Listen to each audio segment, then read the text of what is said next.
ជាមិត្តតូឈ្មោះជាបងប្អូនល្អមិនចិត្តស្មោះសរមិនងាយនឹងរកបានទេមួយជីវិតមានមិត្តភក្តិដែលហ៊ានលះបង់ប៉ុន្មានអ្នកដែរមិត្តដែលតែងតែនៅក្បែរយើងគ្រប់វេលាមិត្តល្អពិតរាប់អានមិនគិតយើងក្រមិត្តភក្តិដែលល្អតែងជួយលើកទឹកចិត្ត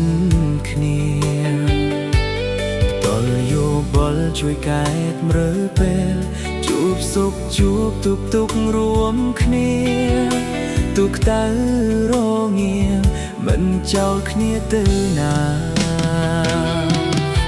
បងអូនល្អសូមចងចាំខ្ញុំមួយជីវិតផងណាតួយ៉ាងណាក៏ពួកយើងមិនត្រូវឆ្លោះគ្នាបងអូនល្អអើយត្រូវចេះយោគយល់អត់អូនអភ័យទោគ្នាព្រោះយើងជាបងអូនល្អមួយជីវិត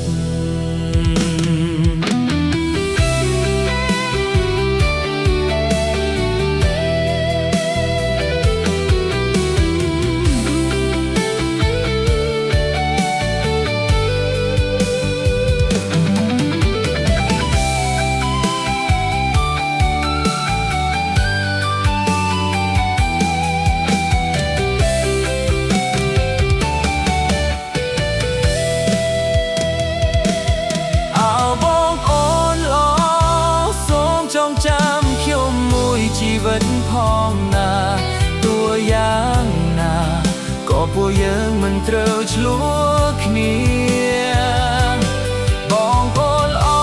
អើយត្រូវចេះយោគយល់អត់ឱនអភ័យទោគ្នា